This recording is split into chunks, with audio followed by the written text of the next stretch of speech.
Hi children, it's Grandma Carla with more of The Mouse and the Motorcycle. We're on Chapter 8. A family reunion. The next thing Ralph knew, his mother was shaking him by the shoulder. "Wake up," she said. "Ralph, wake up. Room service has brought us another meal." Room service? Ralph rubbed his eyes, not believing what he had heard. Room service has brought our dinner? Yes, a real feast. A whole blueberry muffin and a chocolate chip cookie, said Ralph's mother. "Get up. We're having a family reunion." It all came back to Ralph. "Oh, room service," he said, understanding at last. "You mean the boy, Keith." "He is room service to me." Ralph's mother sounded happy and carefree. Ralph sat up. Already his aunts and his uncles and many squeaky cousins were arriving by the secret paths in the space behind the walls. It was a long time since anyone had had enough food for a family reunion, and there was rejoicing in the mouse nest for everyone but Ralph. He was thinking of the motorcycle he had lost and the promise that he had broken. He had a dull, heavy feeling in the pit of his stomach, and he did not feel like celebrating. "Why, there's Ralph," squeaked his Aunt Sissy, who thought she was better than the rest of the family because she lived in the bridal suite, where she led her relatives to believe riches of rice fell to the carpet when the bride took off her hat and the groom shook out his coat. The rest of the family knew Aunt Sissy was not as grand as she pretended to be, because very few brides and grooms came to this hotel these days. "My, how you've grown." Ralph never knew what to say when people told him how he had grown. "Well, well, if it isn't Ralph," said Uncle Lester, who had a nest inside the wall of the housekeeper's office where the maids dropped donut crumbs every morning at 10 o'clock when they had left their coffee. "What's this I hear about you riding up and down the halls on a motorcycle?" Uncle Lester had a way of saying the wrong thing at the wrong time. "My land, a motorcycle," said Aunt Dorothy. "Isn't that pretty dangerous?" "Wouldn't mind riding one myself if I were a few years younger," said Uncle Lester. All the little cousins came crowding around Ralph. "Show us your motorcycle," they squeaked. "We want to ride it. Come on, give us a ride on your motorcycle." "Ralph, Ralph, huh, Ralph? Come on, Ralph, please." Ralph knew he was expected to be polite to all of his relatives, even the squeaky little cousins. Well, embarrassed and ashamed, he looked down at the floor. "I sort of lost the motorcycle," in a pile of sheets and pillowcases. "Lost the motorcycle? Oh, Ralph!" cried his mother, genuinely alarmed. Ralph knew what she was thinking. Did this mean the end of room service? Did she have to go back to pilfering crumbs for his brothers and sisters? That's a young mouse for you," said tactless Uncle Lester. "Can't take care of anything. If anybody asks me, I think it's a good thing he lost it," said Aunt Dorothy. "Riding a motorcycle is just plain foolhardy." All the little cousins looked disappointed and sulky. "I don't think he ever had a motorcycle," said one. "I bet he just made it up," said another, and the rest agreed. Ralph felt terrible.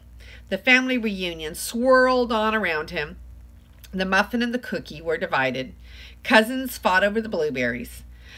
Uncles, usually overweight uncles, asked for second helpings. Everyone talked at once. The little cousins finished their dinner and went racing around the mouse nest. The aunts and the uncles raised their voices to be heard above the racket that their children made. Suddenly, there came from the knothole a noise that drowned out the squeaks and the squeals of young mice at play. "Shh!" Not a mouse moved. They looked at one another, too terrified to speak. "Psst! Hey, Ralph, come on out," whispered Keith at the entrance of the mouse nest.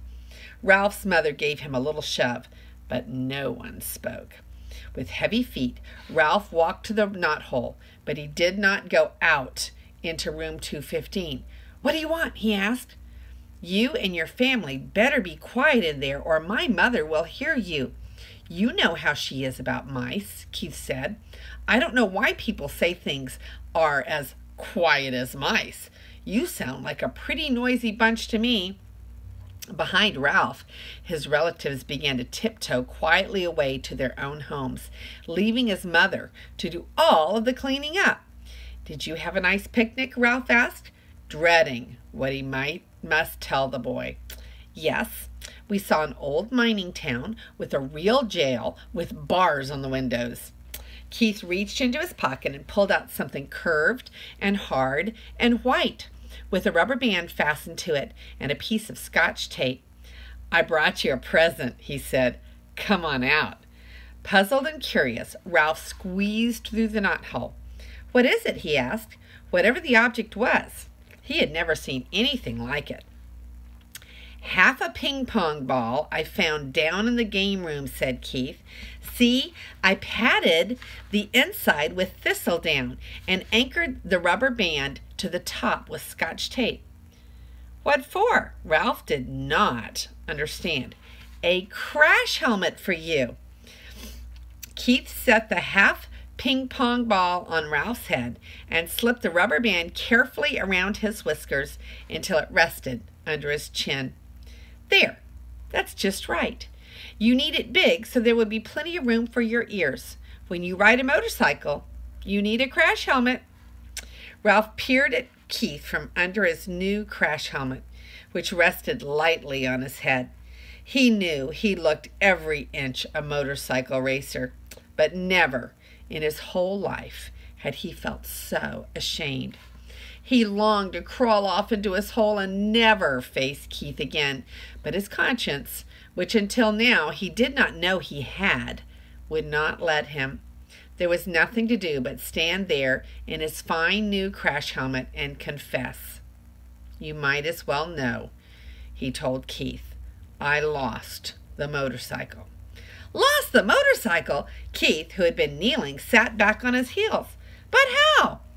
I rode it by mistake into a pillowcase in a heap of linen on the floor, and it got dumped into the laundry hamper, confessed Ralph. You rode it into the pillowcase? Repeated Keith. But you weren't supposed to ride it in the daytime. You promised. I know, agreed Ralph miserably. I didn't exactly mean to ride it, but you did. Keith's voice was accusing.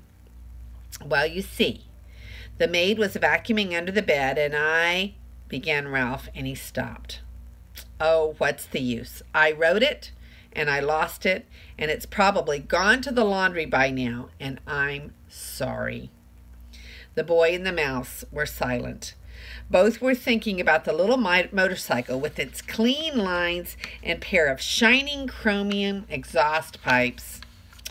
That motorcycle was my very most favorite one of all of my cars, said Keith. I saved my allowance and bought it myself. Ralph hung his head in his crash helmet. There was nothing more he could say. It was a terrible thing he had done. I guess I should have known you weren't old enough to be trusted with a motorcycle, said Keith. The boy could not have said anything that would have hurt Ralph more.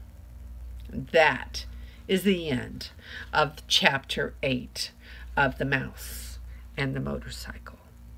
Poor Ralph and poor Keith. This is Grandma Carla, and I love you.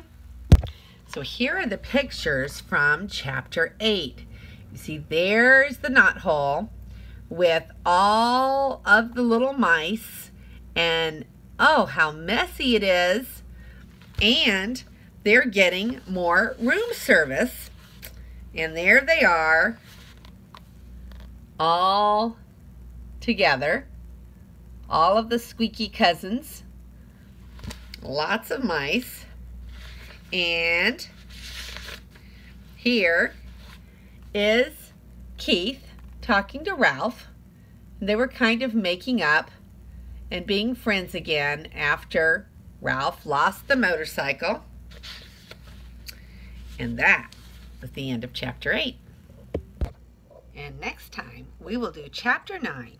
This is Grandma Carla, and I love you.